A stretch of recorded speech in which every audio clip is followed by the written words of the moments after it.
नाज़रीन अस्सलाम वालेकुम। अब तक डॉक्टर दानिश के साथ हाजिर हैं। आज हमारे साथ बलूचिस्तान के अहम तरीन लीडर मौजूद हैं, जिनका एक का ताल्लुक़ पाकिस्तान पीपल्स पार्टी से है और दूसरे का ताल्लुक़ PMLN से है, और एक हुकूमती शख्सियत भी हमारे साथ है। बलूचिस्तान के इशूज़ पर बात करेंगे।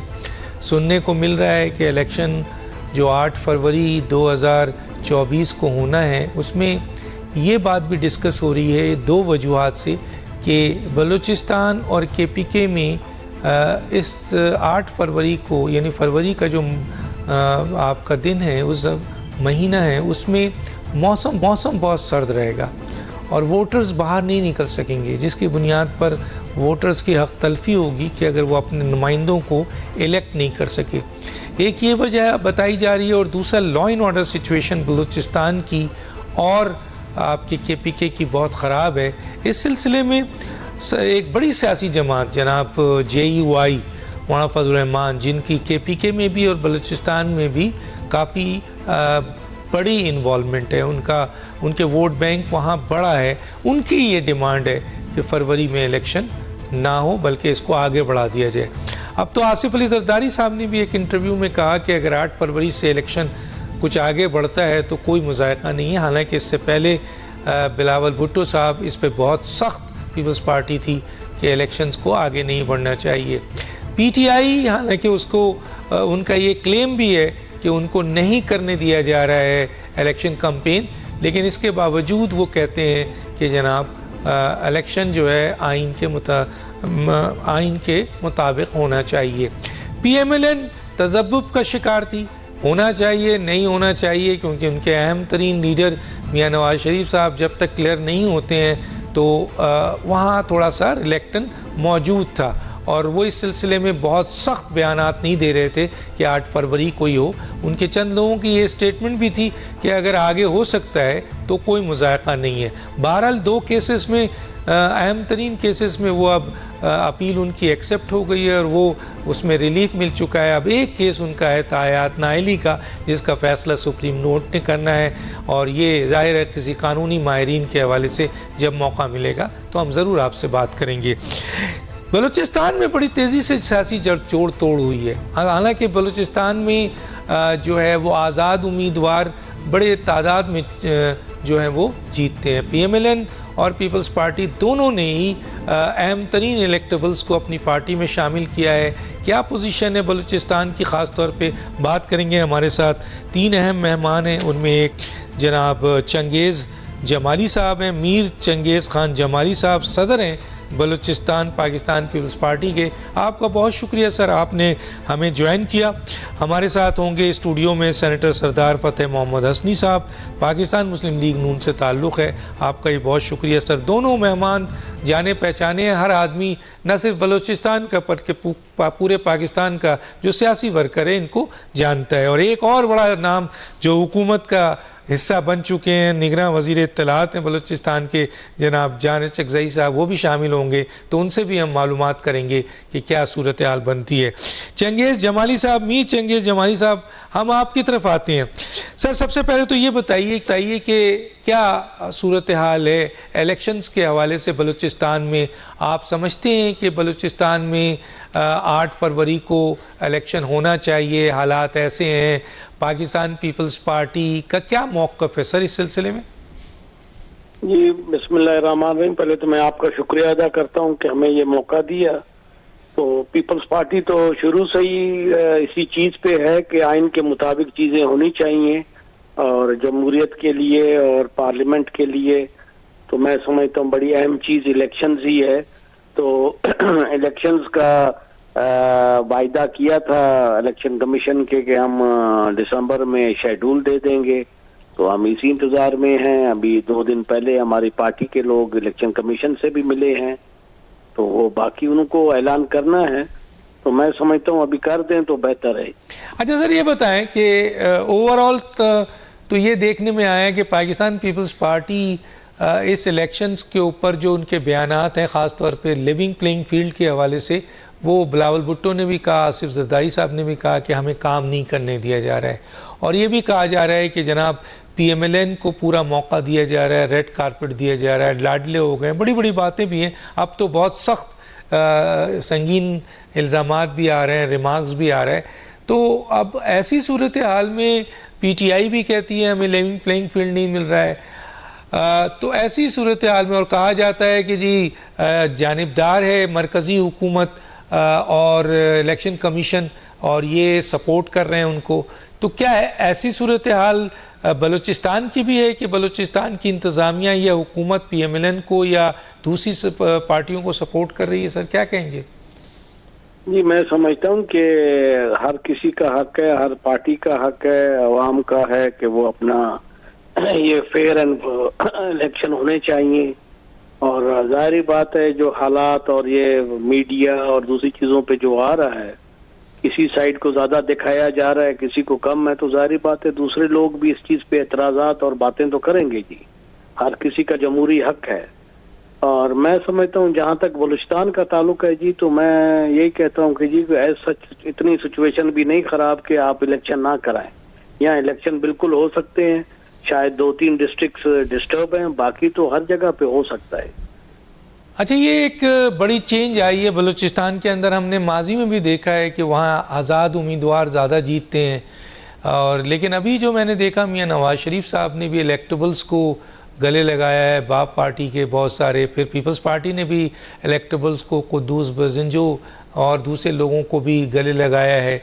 तो ये क्या बलूचिस्तान में PMLN या पीपल्स पार्टी के पास अपने लोग नहीं हैं इतने कि उन्होंने मुख्तलिफ इलेक्टेबल्स को, जो मुख्तलिफ सियासी जमात का हिस्सा थे, उनको अपने साथ मिलाया है? देखें जी, पीपल्स पार्टी फेडरेशन की पार्टी है और पिछले 10 साल से गैप दिया हुआ था, लेकिन अल्हम्दुलिल्लाह अभी जरदारी साहब की और चेयरमैन बिलावल भुट्टो साहब की जो पॉलिसी आई है, उसके तहत हमारे पास ग्रास रूट लेवल पे तो वैसे भी हमारे जियाले वर्कर्स मौजूद थे, तो यहाँ जहाँ पे इलेक्टेबल्स की कोई ज़रूरत थी तो वहाँ पर भी जरदारी साहब पे एतमाद किया गया और हमारे पास आए हैं लोग। तो मैं समझता हूँ कि इंशाल्लाह आने वाले वक्त में पीपल्स पार्टी सूबे में भी हुकूमत बनाएगी और मरकज में भी, और पीपल्स पार्टी जो है वो ग्रास रूट लेवल पर है। अच्छा, तो बलूचिस्तान में पीपल्स पार्टी का करीब तरीन इत्तेहादी कौन हो सकता है? मतलब किससे इत्तेहाद किया जा सकता है? PMLN से तो इत्तेहाद नजर नहीं आ रहा है। हमें कमेटीज ऊपर से आ गया है मरकजी क़यादत से, और इंशाल्लाह जल्द हम मुख्तलिफ पार्टीज के साथ बैठ के बातचीत करेंगे। बलूचिस्तान लेवल में आपस में मामलात रहे हैं कि अफाम और तफहीम से और भाईचारे से, बेशक मरकज में कहीं अपोजिशन भी होगी, लेकिन यहाँ पर बेहतर माहौल के साथ हम चल सकते हैं, तो उसकी इजाज़त हमें मरकज के उससे मिली है, तो उस कमेटी के हम मेंबर भी हैं। तो इंशाल्लाह आने वाले वक्त में हम मुख्तलिफ पार्टीज के साथ मिलकर मामलात को बेहतर करेंगे। चलिए सर, एक सवाल और, आप कहीं बैठे हुए, मैं आपको ज़्यादा टाइम आपका नहीं लूँगा। आखिरी सवाल ये है कि अगर पीपल्स पार्टी मरकज़ में हुकूमत बनाने की पोजीशन में आ जाती है और बिलावल भुट्टो भी वज़ीर आज़म के कैंडिडेट होते हैं और आसिफ अली जरदारी भी, जैसे कि इंटरव्यू में आसिफ अली जरदारी साहब ने कहा हम दोनों हो सकते हैं, तो सर आपका वोट किसको होगा? सर देखें जी, जो दोनों हमारे लीडर हैं, जो भी आए हम पीपल्स पार्टी है। नहीं सर, दोनों ही लीडर है सर। उन्होंने कहा है कि जियाला वज़ीर आला, तो इंशाल्लाह जियाला वज़ीर आला। नहीं, चंगेज खान जमाली साहब लीडर तो दोनों ही हैं। आसिफ अली जरदारी पाकिस्तान पीपल्स पार्टी पार्लियामेंटेरियन के सदर हैं तो और ये पीपल्स पार्टी के सदर हैं, तो आप किसको वोट देंगे सर अगर दोनों खड़े हो गए? दोनों क्यों खड़े होंगे जी, इंशाल्लाह जो भी होगा वो पार्टी डिसाइड करेगी जी। मतलब आप ये समझते हैं कि जी इन दोनों में से एक खड़ा होगा, दो नहीं होंगे? बिल्कुल जी, वो पहले भी इस तरह ही हुआ है, तो सदर भी रहे हैं और प्राइम मिनिस्टर भी पीपल्स पार्टी का रहा है।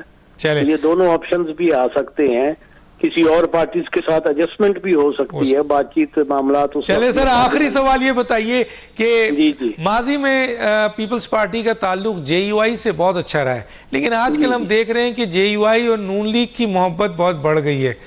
क्या करेंगे सर? बलूचिस्तान में उनकी बड़ी ताकत है JUI की। बिल्कुल जी, वो बड़ा उनका काफी वोट बैंक है, और इंशाल्लाह मेरे वालिद के दौर में भी हम इकट्ठे रहे हैं, तो अभी भी हम उनके साथ भी बात करेंगे। और मौलाना साहब तो माशाल्लाह बड़ी अच्छी सियासत करते हैं और वो हर किसी के साथ एडजस्ट भी हो सकते हैं, और बलूचिस्तान के मामलात में मैं समझता हूँ कि हम आपस में एक दूसरे के साथ एडजस्ट हो सकते हैं। बहुत शुक्रिया सर आपका, आपने टाइम दिया। जनाब सरदार फतेह हसनी साहब की तरफ आता हूँ, उसके बाद मैं जान अचकजई साहब की तरफ आऊँगा।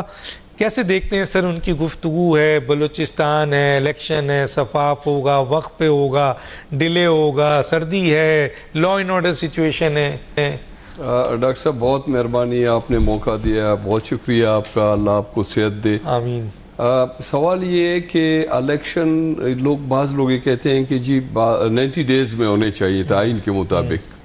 अब वो बात तो नहीं रही। अब सुप्रीम कोर्ट ने एक फैसला दे दिया है और मेरे ख्याल में 90 डेज से बहुत ज़्यादा हम आगे निकल आए। अब ज़रूरत इस बात की है, अगर इलेक्शन इन्हीं दिनों में भी अगर होगा तो ये सीधी सी बात है कि ये तो एतराज़ात जो हमारे पार्टी लीडरान कर रहे हैं मुख्तलिफ जगहों से कि सर्दी है, बर्फबारी है, हालात ख़राब हैं KPK में और बलूचिस्तान में भी बहुत ख़राब है। तो ऐसी सूरत में इस बात का कह देना तो मेरे ख्याल में कोई गुनाह नहीं है। और वो अपनी सही सिचुएशन बता रहे कि सर्दी की वजह से लोग वोटर्स भी कम आ सकते हैं। लॉ एंड ऑर्डर का जो सिचुएशन KPK और बलूचिस्तान दोनों में इंतहाई मखदूश है, ख़राब है। और ऐसे हालात में अगर वो ये बात कर रहे हैं कि इलेक्शन अगर 2 महीना और आगे चले जाएं तो 90 डेज पे क्या फर्क पड़ेगा? वो तो पहले से ही हो चुका है, वो हो चुका है। जहां तक बलूचिस्तान में इलेक्शन भले ये 8 फरवरी को हो या 8 फरवरी के बाद हो, ये अब सुप्रीम कोर्ट जो भी फैसला करेगा जाहिर है सब उसकी पाबंदी करेंगे। जहां तक बलूचिस्तान में पीपल्स पार्टी या जमीयत या मुस्लिम लीग नून या बाकी जो लोकल पार्टियां हैं हमारे नेशनलिस्ट जो हैं हमारे, इनकी बातें हर एक की अपनी से है। जहां तक मुस्लिम लीग नवाज का ताल्लुक है, मैं ये समझता हूं कि मुस्लिम लीग नवाज कोई नई पार्टी तो है नहीं। इसकी पूरे पाकिस्तान में चारों सूबों में इनकी से है, इनके वोट हैं और मेरे ख्याल में काफ़ी 2/3 मेजॉरिटी से पाकिस्तान मुस्लिम लीग नून मियाँ नवाज शरीफ की क़यादत में आए। ये अलग बात है कि एक बनते हैं 2/3 से, फिर नहीं वो देखिए उनको मौका नहीं दिया जाता, उनको मौका नहीं दिया जाता। वो पब्लिक के सही मानों में लीडर हैं, सब लीडर होंगे, लेकिन मियाँ साहब का जो 2/3 मेजॉरिटी से जब वो आए थे तो उनको किस बात पे निकाला गया? उनको निकाला गया इस बात पे कि जी आपने अपने बेटे से तनख्वाह नहीं ली है। ये सोचने वाली बात है। और इस बात पे आप इस बात पे उसको 5 साल या उम्र बद्र के लिए आप उसको नायल कर रहे हैं, तो आप नुकसान किसका कर रहे हैं? इस मुल्क का कर रहे हैं, मुल्क की लीडरशिप का कर रहे हैं। ये उनकी एक्सपीरियंस है, उनका एक रज़्म है जो पूरी दुनिया जानती है कि नवाज शरीफ एक इंटरनेशनल लीडर है। मैं नहीं समझता हूँ कि इंशाल्लाह ये सुप्रीम कोर्ट जो इस वक्त उनका केस आप देख लें, जितने भी केसेस उनके खिलाफ बन रहे हैं से तो रिलीफ मिले, बड़ा वहां से रिलीफ मिलता जा रहा है। वो कहते हैं लाडले हैं सर, अदालत के भी लाडले हैं। ये यार कोई जब आप पब्लिक में जाना नहीं चाहते हैं या लोगों में नहीं जाना चाहते हैं या उनमें लोगों में थोड़ी सी उनकी मकबूलियत कम हो गई है तो दूसरे पे इल्जाम डाल दो कि जी ये फलाना मजनून है और वो उसके पीछे लगे हुए हैं। इस तरह नहीं है। वो एक सियासी लीडर है। 1980 के बाद उन लोगों ने जिस तरह से वो लोगों की खिदमत उन्होंने की है, आप देख लें जब हालात ख़राब थे, जिस तरह जैसे भी हालात ख़राब थे, मियाँ शहबाज शरीफ ने भी तकलीफ़ें निकाली और फिर मैं समझता हूँ कि वाकई मरियम नवाज ने भी अपने आप को मनवा लिया। एक लीडर हमें दाद देनी पड़ेगी, उसको हमें एक्सेप्ट करना पड़ेगा इस बात को। और मियाँ नवाज शरीफ ने जिस तरीके से, जिस सब्र तामुल से उन्होंने बात की, इस मुल्क की बका की खातिर वो सियासत करना चाहते हैं, वो लीडरशिप है। अगर हमारी इकॉनमी जो आज किस हाल में हम हैं, ये तो आप महसूस कर रहे हैं, वो उनकी लीडरशिप में जब वो आएंगे, मुस्लिम लीग नून आएगा, मैं आपको 100% इंशाल्लाह यकीन के साथ कह सकता हूं कि पाकिस्तान में हम 2/3 मेजॉरिटी से हमें लोग वोट ये इलेक्शन, ये जो हो रहा है, ये इलेक्शन हो रहा है, बिल्कुल। बलूचिस्तान में भी, बलूचिस्तान में भी हम सब देखे, बलूचिस्तान में PMLN इतनी मजबूत है, बिल्कुल मजबूत है जी। इलेक्टेबल बलूचिस्तान एक कबायली इलाका है। वहां पे अगर कोई ये कहे कि जी मैं उससे ज्यादा हूँ या दूसरा मुझसे कम है या इस तरह की बातें करना, ये तो मेरे ख्याल में बहुत ही अजीब सी बात होगी। ये बावर करना हर पार्टी का हक है, लीडरशिप का हक है कि वो लोग जाएं अपने लोगों में, और जो लोग बासर लोग हैं, जो अवामी लोग हैं, जिन्होंने लोगों की खिदमत की है। ये तय है कि इलेक्शन, क्योंकि वहां पे आजाद भी बहुत बड़ी तादाद में सर आजाद देखें, अगर आजाद इलेक्टेबल्स हैं वो, देखिए इलेक्टेबल्स का मतलब ये नहीं है। अब जमीयत उलमा इस्लाम है, उसका अपना वोट बैंक है। अब डॉक्टर दानिश अगर कल जाएगा अपनी फील्ड में, अपने लोगों में जाएगा, उसका एक से है, उसको लोग सुनते हैं, लोग उसकी इज्जत करते हैं। अगर हर आदमी जो किसी बड़ी पार्टी में जाना चाहता है और पाकिस्तान या फेडरेशन की सियासत करना चाहता है, हर शख्स ये चाहता है कि मैं अपने उन वोटर्स का जो मुझे लाखों के हिसाब से नहीं तो हजारों के तादाद में मुझे वोट करते हैं, मैं MPA बनता हूं, MNA बनता हूं, तो मुझे एक लीडरशिप की जरूरत है जो मैं उसके साथ चला जाऊं, जो मुल्क और कौम की खिदमत कर सके। अब ये ताने देना कि जी ये हो गया और वो हो गया, फलाना हो गया, फिर 2018 का इलेक्शन भी तो आप फिर गिनवा लें, उसमें जिस तरह से लोगों के साथ हुआ। और अफसोस की बात यह है कि इनको चाहिए बजाय एक दूसरे पे आवाजें कसने के, तो सबसे पहले मैं तो रिक्वेस्ट करूंगा सुप्रीम कोर्ट ऑफ पाकिस्तान से कि आप मेहरबानी करें, 100 मोटिव लें, 2018 के इलेक्शन सही थे या गलत थे? अगर वो इलेक्शन सही थे तो फिर तो हम भी मान लेंगे कि सही तो थे। 1970 के बाद कोई इलेक्शन सही नहीं हुआ। अब अगर नवाज शरीफ साहब आ गए हैं, मरियम नवाज एक लीडर बन चुकी है, और मियां शहबाज शरीफ ने जिस अंदाज में, जिस तरीके से इक्वलेशन जो सारे के सारे मिले हुए थे, सब के सब मिले हुए थे मां सिवा एक पार्टी के, उन्होंने इस तरह से चलाया, वो इत्तेहाद खत्म हो गया सर, सब कोई फर्क नहीं पड़ता, कोई फर्क नहीं पड़ता उससे। अब जाहिर है अब इत्तेहाद बाद में मियां साहब उनके पीपल्स पार्टी के खिलाफ इत्तेहाद बना रहे हैं। मैं तो कहता हूं और पीपल्स पार्टी मियां साहब पर जो है वो नहीं फायरिंग कर, पीपल्स पार्टी भी पाकिस्तान की एक बड़ी पार्टी है, इसमें कोई शक नहीं है, अवामी पार्टी है, लेकिन मुस्लिम लीग इस वक्त पाकिस्तान की सबसे बड़ी पार्टी है। लेकिन सर एक सवाल यहाँ पूछूंगा जिसका आप दे, मैं आगे जाऊंगा, मुझे जाने चेक सही से है। PMLN इलेक्टेबल की बुनियाद पर कह रही है कि बलूचिस्तान में उसको अक्सरियत मिलेगी, या अवामी वोट बैंक है PMLN का? ये देखिए फिर वही बात हो जाएगी। इलेक्टेबल्स को हम क्या समझते हैं? इलेक्टेबल्स का मतलब क्या है? इलेक्टेबल्स का मतलब ये वो लोग जिसको लोग एक्सेप्ट करते हैं, जिसको लोग जिसके पास वोट मौजूद है, चाहे जिस जगह भी जाए। अगर मियां साहब के पास जा रहा है, मियां साहब की कोई नई पार्टी तो है नहीं, ये आज से 40 साल पुरानी पार्टी है, लीडरशिप मौजूद है, उन्होंने तो PMLN के नाम पे वोट नहीं पड़ेगा, इलेक्टेबल्स के पास अपना वोट बैंक है। अगर मैं फर्ज करें मैं इलेक्टेबल हूँ 5 मिनट के लिए, मुझे 50,000 वोट मिलेंगे, मैं खुद ही चल के गया हूँ मियां साहब के पास, उनको ही मिल जाएगा। इसका मतलब ये है कि मैं उनको अपना लीडर मान के उनके पास गया। बहुत सही बात की है। तो जान चकजई साहब आपकी तरफ आते हैं, कैसा आप समझते हैं सर इलेक्शंस के हवाले से, आप क्या कहते हैं? वैसे तो कुछ लोग, क्या अवाम की एक बड़ी तादाद भी ये कह रही है, बिजनेसमैन भी ये कह रहा है, हालात भी ये कह रहे हैं कि जनाब निगरां हुकूमत को, चारों सूबों की निगरां हुकूमत को भी और मरकजी हुकूमत को भी 8 महीने 1 साल अभी और मिलना चाहिए, और काम कर रहे हैं माशाल्लाह। आप लोग क्या कहेंगे सर? डॉक्टर साहब मुझे 1 मिनट ये आप पहले बोलना चाहते हैं? मैं जान चकजई साहब के मुतालिक कहना चाहता हूँ। जान चकजई से कुछ सवाल कर रही है।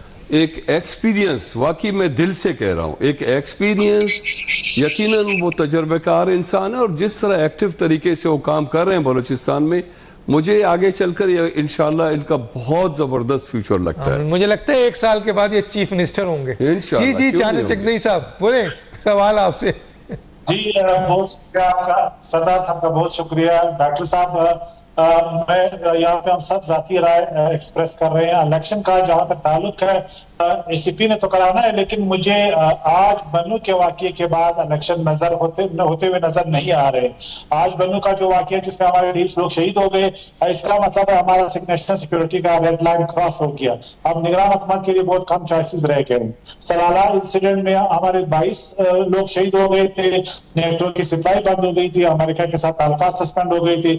अब आज के बाद यकीनन निगरान हुकूमत गौर कर सकती है कि हम अफगानिस्तान में रिप्राइजल अटैक करें, वहां पे स्पेशल ऑपरेशंस करें, कोलेटरल डैमेज के तौर पे तमाम अफगान माजरीन को वापस भेजने का ऐलान कर सकते हैं, पूरा ड्यूरल लाइन जो है आपका हम बंद कर सकते हैं। ये तमाम ऐसी चीजें हैं जो आज बन्नू के वाकये के बाद जो है आगे जाके हमने इस पे रिफ्लेक्ट करना है। तो इसका मतलब एक मुस्तकिल टेंशन के तौर पे आइंदा महीने अफगानिस्तान के साथ हमें होते हुए नजर आ रहे हैं। अब नेशनल सिक्योरिटी सब चीजों से अहम है। अगर पूरा KPK और बलूचिस्तान में आज बन्नू जैसा वाकयात जो है वो यानी अगर हम बर्दाश्त करेंगे तो यकीनन पाकिस्तान एक बनाना दिखेगा और समझा जाएगा। इसलिए मैं समझता हूं कि आज के बाद जो है बिजनेस एज यूजुअल नहीं होगा और इसकी जो है वो रियासत के तौर पे हमें कोई रिस्पांस जो डिटर करे इन तमाम वाकयात को जो अफगानिस्तान से स्पॉन्सर हो रहे हैं और जो मुनज़्ज़म तरीके से दहशतगर्दी का ये लहर जो है वो फैल गया है। अभी मैं समझता हूं कि नेशनल सिक्योरिटी का जो इम्पेरेटिव है वो सबसे इम्पोर्टेंट हमारे सामने उभरता हुआ नजर आ रहा है। ये एक चैलेंज है जिसे हम आंखें फेर नहीं सकते। अच्छा, ये बताइए, बन्नू का वाकये की जिम्मेदारी किसी ने ली? और दूसरी बात ये है कि क्या वीकनेसेस है यहाँ? सिक्योरिटी लैब्स का कोई क्वेश्चन बनता है या आप समझते हैं कि ये जो है वो टारगेटेड था और इसको कंट्रोल करना बड़ा मुश्किल है? और ऐसी सूरत हाल में अब हुकूमत, जाहिर है इलेक्शंस का तो आपने खुद कह दिया है कि इसके बाद शायद इलेक्शन डिले हो, लेकिन एक तरफ ये भी है और दूसरी तरफ ये मसला भी है कि जनाब चीफ जस्टिस साहब बज़िद हैं कि जी 8 फरवरी को हर सूरत में इलेक्शन होगा। पहली बात ये कि ये जो जिसने भी किया है उसके नाम जो भी हैं ये अफगानिस्तान से कंट्रोल हो रहे हैं। ये अफगान तालिबान के प्रॉक्सी ग्रुप्स हैं, उनके कमांडर्स उनको सपोर्ट कर रहे हैं, वहाँ उनकी सेंचुरीज हैं, वहाँ उनको असला दिया जाता है और अक्रॉस द बॉर्डर ये आके इधर हमारे लोगों को शहीद करते हैं। इसका नाम हम जो भी डालें, एक ऑपरेशन के लिए आपको वसाइल चाहिए, आपको जो है पनाहगाह चाहिए और आपको जो है असला और एमुनेशन चाहिए, जो सारे फुटप्रिंट्स अफगान हुकूमत के यानी पे हमें नजर आते हैं। लिहाजा अफगानिस्तान की अबूरी हुकूमत बराह रास्त जो है मुलविस है इस अब दहशतगर्दी के अमलियात में और हमें जो है अब स्पेड कहना चाहिए और अफगान तालिबान का भी आज के बाद जो है हमें एक लकीर खींचनी चाहिए कि आप या हमारे साथ हैं या हमारे अगेंस्ट हैं। तो इसमें कोई भी टारगेटेड ऑपरेशन जो है वो अब मजबूरी बन जाएगी क्योंकि अफगान तालिबान जो सेंचुरीज हैं उनको खत्म करने के लिए तैयार नहीं है और जब आपके शहर में दहशतगर्द दाखिल होते हैं फिर उनका मुकाबला करना किसी भी रियासत के लिए आसान नहीं है, चाहे वो अमेरिका है, चाहे कनाडा है, चाहे लंदन है। जब ऑपरेशन शहर में लॉन्च होता है तो उसको नहीं किया जा सकता, उसका सप्लाई लाइन अफगानिस्तान से है, बॉर्डर जो है वो क्रॉस होता है और ये सारे ग्रुप्स वहां से ऑपरेट कर रहे हैं। हम सबके नॉलेज में है, नाम उनका जो भी रखें, बकर जकर TTP व्हाटएवर, लेकिन ये सारे अफगान तालिबान के प्रॉक्सी ग्रुप्स हैं। अच्छा, ये बताइए बलूचिस्तान की इस वक्त सिक्योरिटी की, बन्नू का तो आपने बता दिया, इस वक्त बलूचिस्तान की जो सिक्योरिटी की सिचुएशन है वो कैसी है? कितने थ्रेट्स हैं? क्योंकि सुनने में आया था कि अहम तरीन सियासी लीडर को थ्रेट्स है। देखिए बलूचिस्तान चूंकि अफगानिस्तान के साथ मुतसिल है, बलूचिस्तान भी और जो थ्रेट KP में अफगानिस्तान से इमिनेट होता है वो बलूचिस्तान में भी होता है। यहाँ पे भी वही प्रॉक्सी ग्रुप्स हैं जिनके मराकिज जो है माजी करीब में मस्तून भी रहा है, बाकी इलाके भी रहे हैं, वो भी अफगानिस्तान से कंट्रोल होते हैं। लिहाजा जो भी प्रॉक्सीज हैं जिस मजहब के नाम पे या एथनिसिटी के नाम पे ये सारे ऑपरेट होते हैं एक ही रीजन से और का मास्टरमाइंड एक है। लिहाजा ये थ्रेट हमारा एक मुस्तकिल थ्रेट ये है, इसमें कोई दो राय नहीं है और ये वाकयात बदकिस्मती से आइंदा भी होते रहेंगे जब तक हम इनकी सेंचुरीज को जो है ओवररन नहीं करते। लिहाजा अभी हमने टारगेट सेलेक्ट करना है, ये हमारे लिए एक चैलेंज है कि हम वहां पे उनको अटैक करें जहां पे ये हर्ट हो। ये बड़ी बात की है, बहुत ज़रूरी है, वरना आप जान देते जाएं वो दूसरा जान लेते जाएगा उसको, ना आपके दुश्मन को। इससे कोई गर्ज नहीं है कि अखलाकियात क्या है, कानून क्या है, इस्लाम क्या है, दीन क्या है, पड़ोसी क्या है, ये कुछ भी नहीं है। अपने मफादात हैं और कुछ भी नहीं है। एक छोटा सा ब्रेक नाज़रीन, फिर होते हैं।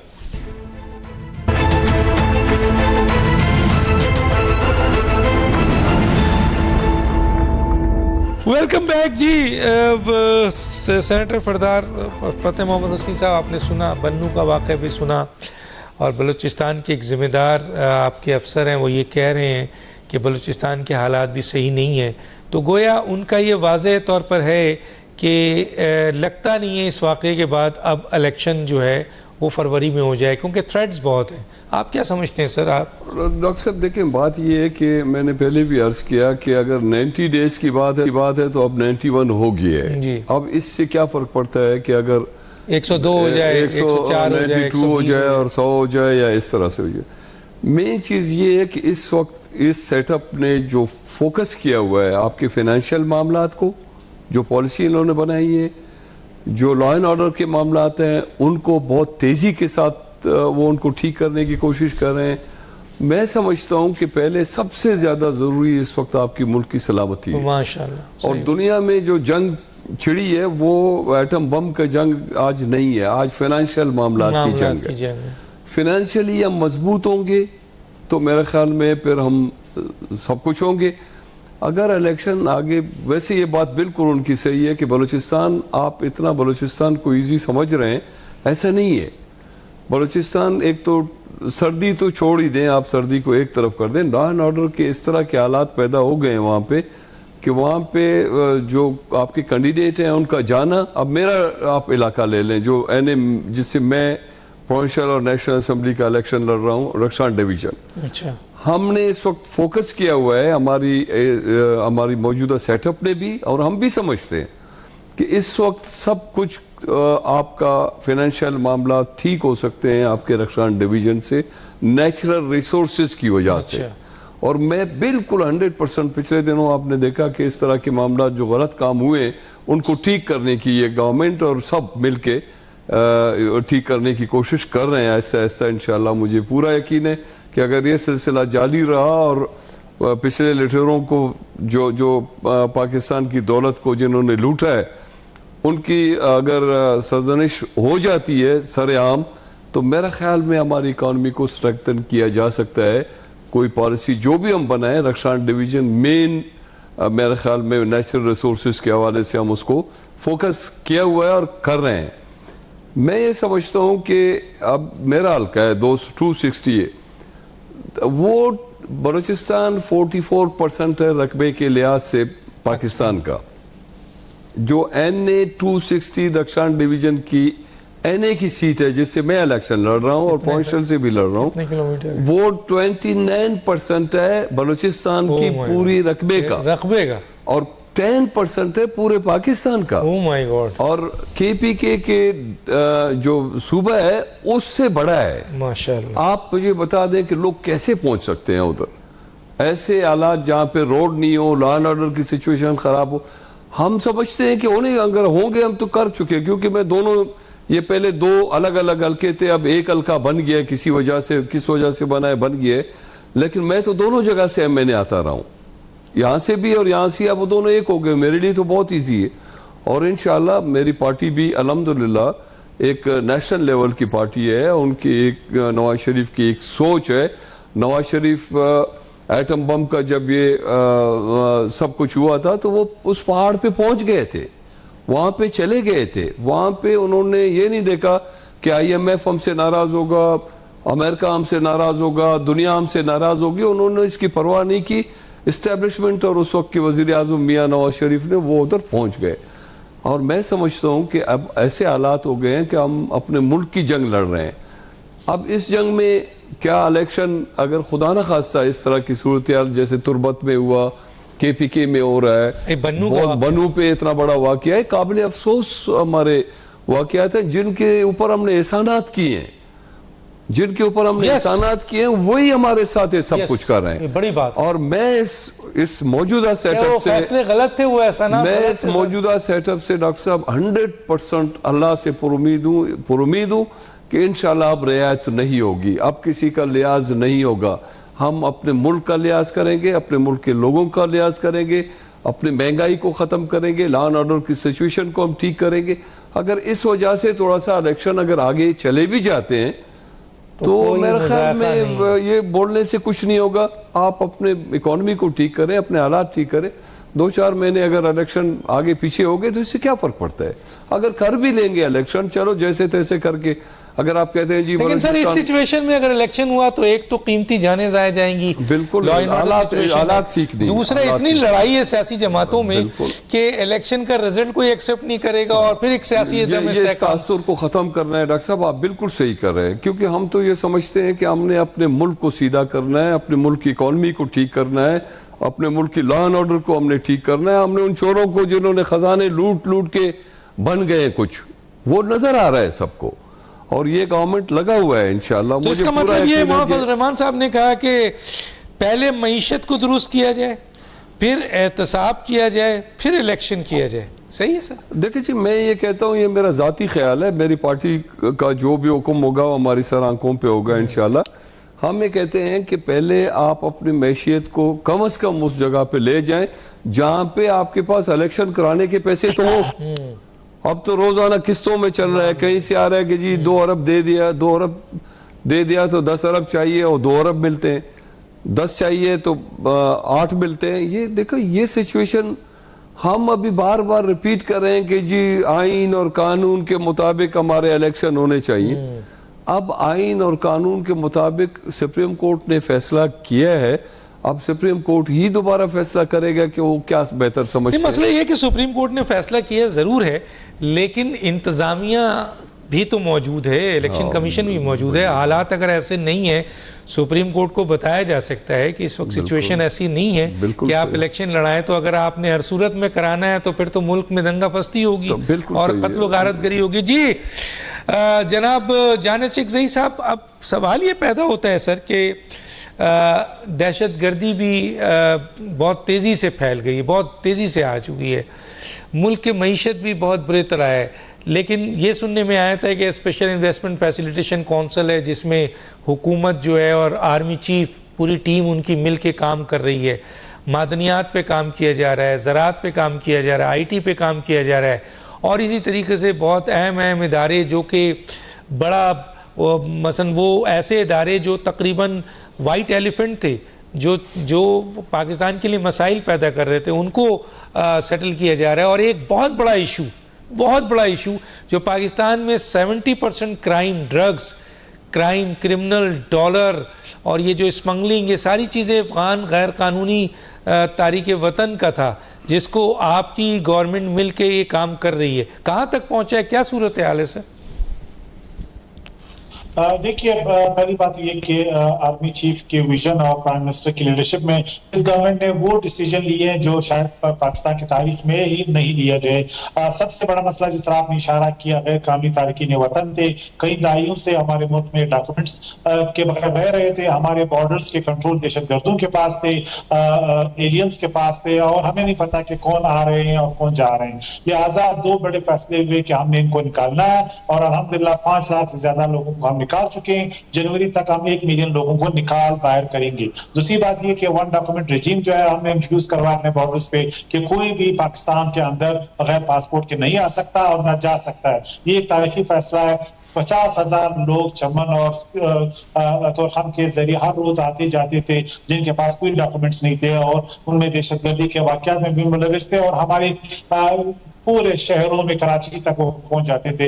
लिहाजा ये 2 बड़े क्रिटिकल फैसले हैं जो पाकिस्तान की आइंदा नस्लें याद रखेंगी। तीसरा सबसे अहम मसला ये कि इकोनॉमिक स्टेबिलिटी को इंश्योर करना है, जिसके समानात आज आप देख रहे हैं। तारीख में पहली दफा स्टॉक एक्सचेंज 65,000 पे पहुंच गया है। इसका मतलब है फॉरेनर्स जो इन्वेस्टमेंट स्टॉक एक्सचेंज में कर रहे हैं, पोर्टफोलियो इन्वेस्टमेंट ला रहे हैं, उन्हें कुछ नजर आ रहा है, वो स्टेबल पाकिस्तान की ट्रेजेक्टरी देख रहे हैं। इसी तरह जो सबसे इंपॉर्टेंट इशू है वो फॉरेन इन्वेस्टमेंट का है। इस वक्त तो GCC कंट्री के साथ बिलियंस ऑफ डॉलर्स के मुआहदे जो है MOU साइन हुए हैं, और कुवैत के साथ MAAs यानी एग्रीमेंट साइन हुए हैं। ये अनप्रेसिडेंटेड है, ये एतमाद है इस गवर्नमेंट की पॉलिसियों पे GCC कंट्रीज के, जिससे पाकिस्तान में जो है वो इकोनॉमिक स्टेबिलिटी का नया लहर आएगा। इसी तरह IMF के साथ अभी कल बोर्ड का इजलास है, हमें उम्मीद है $700 मिलियन वो रिलीज कर देंगे। लिहाजा IMF के साथ जो है हम और जो ऑक्सिलरी यानी रकम है, फंड्स हैं $2 बिलियन के, वो भी आ जाएंगे। तो आपकी हमारे रिजर्व जो है वो तकरीबन 2 महीनों में 12 अरब पर पहुंच जाएंगे, जो एक स्टेबल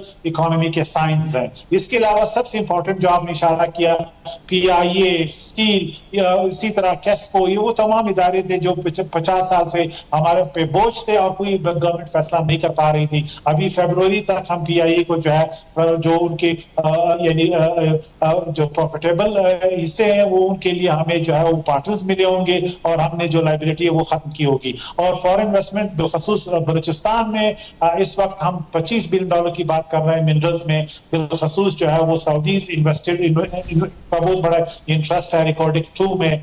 इसी तरह चाइनीज भी आ रहे हैं, एक रिफाइनरी भी आ रही है जिसकी तकरीबन टैग वैल्यू $15 बिलियन है, उसमें भी वो स्प्लिट होगा सिंध और बलूचिस्तान में। तो ये जो इस वक्त इक़दाम हो रहे हैं, ये आइंदा पाकिस्तान की नस्लों की जो तरक्की है उसको जो है एक पत्थर की लकीर की तरह एक सेट करेगी और आइंदा हुकूमतों के लिए एक मिसाल कायम होगी, एक लेगेसी कायम होगी जिसकी मिसाल माज़ी करीब में नहीं यानी हमने देखी है। तो इस वक्त तमाम इदारे, सिविलियन गवर्नमेंट और हमारी जो एस्टैब्लिशमेंट है, हमारे सिक्योरिटी के इदारे एक सिनर्जी के तहत आगे बढ़ रहे हैं अल्हम्दुलिल्लाह, जिसकी वजह से आपको डॉलर जो है वो कंट्रोल मिल रहा है, आपको इन्फ्लेशन पे कैप आ गया है, जो स्मगलिंग इकोनॉमी थी वो डिसमेंटल हो गई है और जो बिलखसूस हमारे बॉर्डर रीजन्स में जो ग्रे इकोनॉमी थी जिससे टेररिज्म फाइनेंस हो रहा था उस पर काफी हद तक काबू पा चुके हैं। ये वो इकदाम हैं जो क्रेडिट हम लेंगे और आइंदा हिस्ट्री में ही लिखा जाएगा। तो ये लीडरशिप। अच्छा सर ये बताइए जान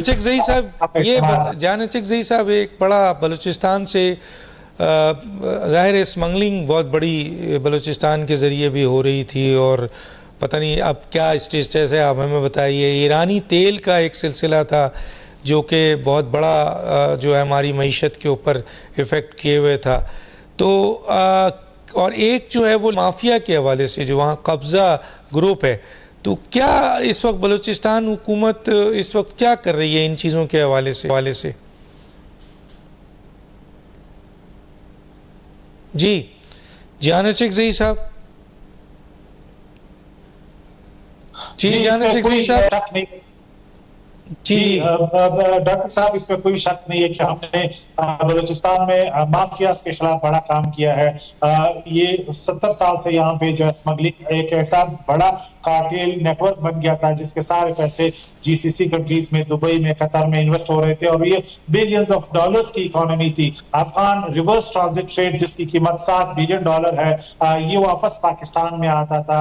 आपका कपड़ा, आपका टायर, आपके सिगरेट्स और इसी तरह जो है वो बाकी चालिया ये पाकिस्तान होके हमारी इकोनॉमी को तबाह कर रहे थे और उस किश्ती को डूबने के लिए तैयार थे जिसे हम पाकिस्तान कहते हैं। इस पे हमने काफी हद तक काबू पा लिया है। अब चमन में जो लोग बैठे हैं इनका मुतालबा क्या है? ये कहते हैं स्मगलिंग हमारा बर्थ राइट है। ये कहते हैं कि अफगान उस तरफ भी आए बगैर पासपोर्ट के, हम भी उस तरफ जाए। अब रियासत ने 60 साल तक इनको अप्लाइज किया, इनडायरेक्टली इनको सपोर्ट किया, एक रियायत थी। अब ये रियायत विड्रॉ हो गई। अब हम एक बनाना रियासत के तौर बिहेवियर नहीं करना चाहते, हम चाहते हैं बॉर्डर्स रेगुलेटेड हो, इसका कंट्रोल हमारे पास हो ना कि दहशतगर्दों के पास। लिहाजा इस पे एक एहतजाज हो रहा है क्योंकि लोग इस रजीम से नावाकिफ है। इसका मतलब है कि हमारी पॉलिसियां सही हैं जिसका ये रिएक्शन हम देख रहे हैं। दूसरी सबसे अहम बात ये कि लैंड माफिया यहाँ पे बहुत ही मजबूत हो गया था, उसके खिलाफ हम कार्रवाई कर रहे हैं जिसमें हमें मुश्किलात भी हैं क्योंकि पहली दफा हम हाथ डाल रहे हैं। इसके अलावा जो बिलखसूस यहाँ पे मुख्तलिफ जो दहशतगर्दी के नेटवर्क्स थे उसको हम स्मैश करने में काफी हद तक कामयाब हो गए। एक अनप्रेसिडेंटेड जो है वो इकदाम हम कर रहे हैं, IBOs और इंटेलिजेंस बेस्ड ऑपरेशंस, जिसके नतीजे में आप देख रहे हैं कि दहशतगर्दी के हवाले से जो एक मॉन्स्टर था, जो एक सिस्टमेटिक यहाँ पे कैंपेन था, उसको भी अंडरमाइन कमजोर करने में हम कामयाब हो गए। लेकिन क्या तमाम खतरात खत्म हो गए, तमाम माफियाज कंट्रोल हो गए, तमाम कार्टेल्स फिनिश हो गए? नहीं, ये बिजनेस आहिस्ता आहिस्ता ये सिलसिला चला। अभी आपको और टाइम देना है, अभी आपको टाइम मिले तो आप काम करेंगे ना सर, अभी और आपको टाइम देना चाहिए। सियासी जमातें ये जिम्मेदारी लेने को तैयार नहीं है, ये मैं बात करूंगा। फतेह हसनी साहब, एक तो ये कि ये अफगान मुहाजिरीन ठीक है हमारे यहाँ भी आए, ईरान में भी आए, लेकिन जिस तरह हमारे यहाँ आज़ादी दी गई इनको, फिर उसके बाद हमने देखा गैर कानूनी तौर पर लोग यहाँ आए, फिर हमने देखा ड्रग्स आए, फिर हमने देखा जनाब आपके क्लैशनकोव कल्चर्स आया, फिर हमने देखा किडनैपिंग हो रही है, चोरी, डकैती, स्मगलिंग, डॉलर स्मगलिंग, सारी चीज़ों में अभी KPK में जो मसलन ये बंदोबस्त किया गया उनमें ज़्यादातर अफगानी थे। तो सर अब इनके खिलाफ बड़ा क्रैकडाउन हो, क्या वजूहत है कि निगरान में ये काम हुआ, सियासी जमातें ये काम नहीं कर सकी? देखें डॉक्टर साहब, बात ये है कि जहाँ तक अफगान रेफ्यूजीज़ या दुनिया से बाहर से कहीं और मुल्कों से आए हुए जो हमारे लोग हैं, हम तो डे वन से ये कह रहे हैं कि अगर आपने रेफ्यूजीज़ रखने ही हैं तो आप कैंपों में रखें उनको। जैसे शुरू में हमने इनको कैंपों में रखा, हमने फैसिलिटेट भी इनको किया हमने, और दुनिया में ऐसे ही होता है, और पूरी दुनिया में अगर आप चले जाएं तो ऐसे ही होता है। यहाँ पे तो माशाल्लाह ऐसे हालात हैं कि जो भी आया और जिसने जो भी किया वो उसको कोई पूछने वाला नहीं। नादरा का कार्ड बन गया, आपके पासपोर्ट बन गया, 12,000 अफगानी पाकिस्तानी पासपोर्ट पर सऊदीया में पकड़े गए हैं। यूके में 17,000 अफगानी जो हैं वो स्मगलिंग हुई है, जिसमें FIA इन्वॉल्व है, नादरा इन्वॉल्व है, और माजरत के साथ अदलिया भी इन्वॉल्व। बिल्कुल नहीं, इसमें देखें अभी बात ये है कि अफगानी भी हैं, दूसरे लोग भी हैं, बंगाली भी हैं, गैर कानूनी तारीके वतन, बहुत तारीकीन वतन यहाँ पे मौजूद है। मेरे ख्याल में हम कर रहे हैं, कोशिश तो हो रही है माशाल्लाह। तो मुझे पूरा यकीन है कि इंशाल्लाह ये सियासी जमात ने क्यों नहीं किया, मैं ये सियासी पार्टियों ने क्यों नहीं किया, उसकी वजह मैं आपको यहाँ पे रखना चाहता हूँ। मैं साफ नाम नहीं लेना चाहता कि कुछ सियासी जमातों को अभी जो एक्शन हो रहा है, आर्मी चीफ ने और निगरान हुकूमत ने शुरू किया है कि सरफराज बुख्ती साहब हैं जनाब इंटीरियर, उन्होंने कहा कि जी जो भी गैर कानूनी है उसको हम बर्दाश्त नहीं करेंगे, वो फौरी तौर पर चला जाए। लेकिन उसके लिए मुख्तलिफ सियासी जमातें, खासतौर पर पीपल्स पार्टी है, JUI का भी है, महमूद चकजई हैं, वो कहते हैं कि नहीं जी इनको नहीं भेजा जाए। डॉक्टर साहब ये किसी सियासी पार्टी का मसला इशू नहीं है, ये वोटर बन गए मुल्क है। सर ये इशू हमारे मुल्क का है, हमारे मुल्क की। मैं समझता हूँ कि हम अगर ये समझते हैं कि अगर हम इस तरह के एक्शन नहीं करेंगे और हमारा मुल्क मजबूत होगा, लॉ एंड ऑर्डर ठीक हो जाएगा, फिनेंशियल मामलात हमारे सही हो जाएंगे और जो हम कर रहे हैं वो ठीक हो जाएगा। मेरे ख्याल में अब वक्त आ गया है कि हम ये नहीं सोचें कि कौन खुश होता है कौन नाराज होता है, बल्कि जो लोग इस तरह की बातें करते हैं उनसे पूछा जाए कि भाई आप इस मुल्क के रहने वाले, आप इस मुल्क की बात करें। आपको अगर आप समझते हैं कि 4 वोट जाली आपको पड़ रहे हैं और आप इसका फायदा उठाते हुए अपने एक MPA के लिए, या हो सकता है बहुत ज्यादा तो एक MNA बनने के लिए आप मुल्क को दाव पे लगा रहे हैं। अब मेरे ख्याल में जैसे जान चकजी से आपने बात की कि हमारी हुकूमत, हमारी इस्टेब्लिशमेंट, हमारी चीफ इस वक्त जो कुछ भी कर रहे हैं, मैं दिल से ये कह रहा हूँ, सच्ची बात है कि वो बहुत सही फैसले कर रहे हैं। और ये मैं पहली दफा मैं इस पॉलिसी को अगर आपकी हुकूमत आ गई तो आप आगे लेके जाएंगे। किसी की भी हुकूमत आएगी उसको कंटिन्यू करना चाहिए, उसको कंटिन्यू करना चाहिए। देखिए हम अगर ये नहीं करेंगे, हम मुल्क खुदा न खास्ता कमजोर होगा, हमारी हालत भी ईरान की तरह हो जाएगी, जो 60 रुपए जब उनका था और हमारा 100 रुपए था, अब उनका पता नहीं कितने हजार है और हमारा 100 रुपए। वो तो अपने आप को उन्होंने बर्दाश्त कर लिया, वो उन्होंने बैलेंस कर लिया। सर हम तो हजूम है, हम तो हजूम है। अब मेरे ख्याल में वक्त आ गया कि हम इससे पीछे किसी सूरत में हमें नहीं हटना चाहिए। जहां पे गलत काम हुए एक्शन किए जा रहे हैं, और एक्शन में सिर्फ एक्शन किए जाने से भी मसला हल नहीं होगा, उसके बैकग्राउंड में भी जाना चाहिए कि उसने इतने सालों में क्या किया, मुल्क की इकोनॉमी को कितना नुकसान, ट्रिलियंस में डॉलरों में लोगों ने नुकसान पहुंचाया।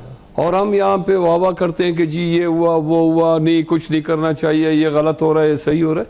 मेरे ख्याल में अब लिहाज और खातिर का वक्त किसी को बख्शने का वक्त नहीं है, किसी को बख्शने का वक्त, मुल्क सबसे पहले और मुल्क के सामने सब बिल्कुल। जी चकजई साहब एक चीज और पूछनी थी, आप इसको किस तरह देखते हैं, आप तक ये इसकी क्या पोजीशन है कि ईरान पाकिस्तान एक गैस पाइपलाइन बड़ी इंपॉर्टेंट थी सर, वो ईरान ने बना दिया था और पाकिस्तान को बनाना था, और इस सिलसिले में अगर पाकिस्तान ने 2024 तक इसको कंप्लीट नहीं किया तो $18 बिलियन, हम 3 बिलियन के लिए IMF के हाथों जो हैं वो इस्तेमाल हो रहे हैं, तो $18 बिलियन देना है सर आपने, आपका इलाका है, क्या कहते हैं उसमें कोई हलचल हुई है कोई?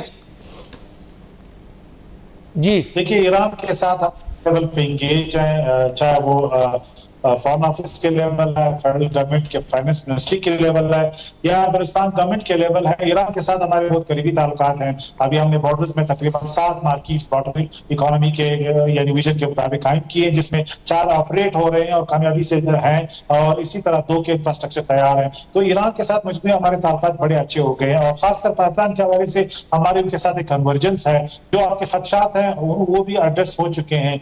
हम उनके लिए कोई भी रास्ता निकाल सकते हैं, और उस पर जो है तेजी से जो है उसकी मॉडलिटीज पे काम हो रहा है। और बहुत जल्द ही मेरे ख्याल में इंटरनेशनल सैंक्शंस का जो रजीम है वो भी जो है वो उस पर भी रिलैक्सेशन हमें नजर आएगा।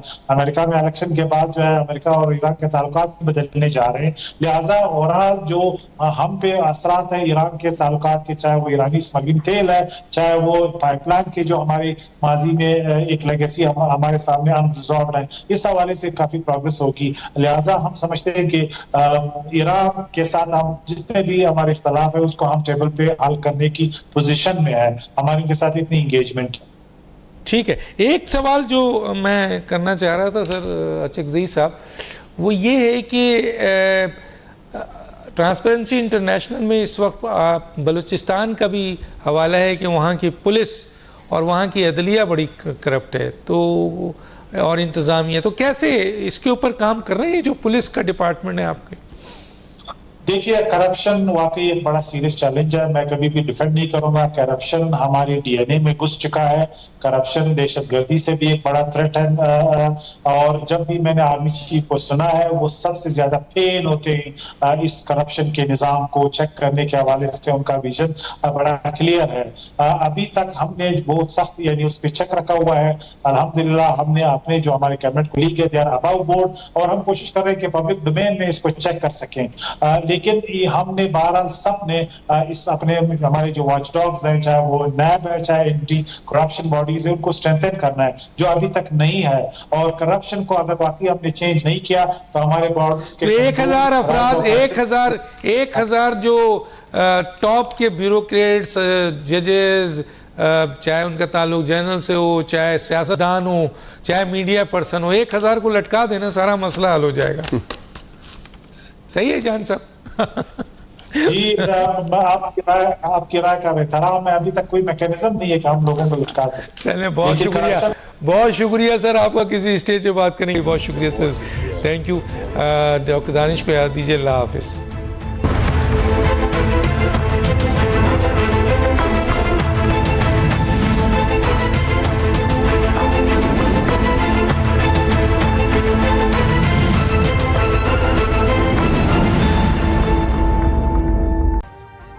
अभी सब्सक्राइब करें ताकि कोई खबर रह न जाए।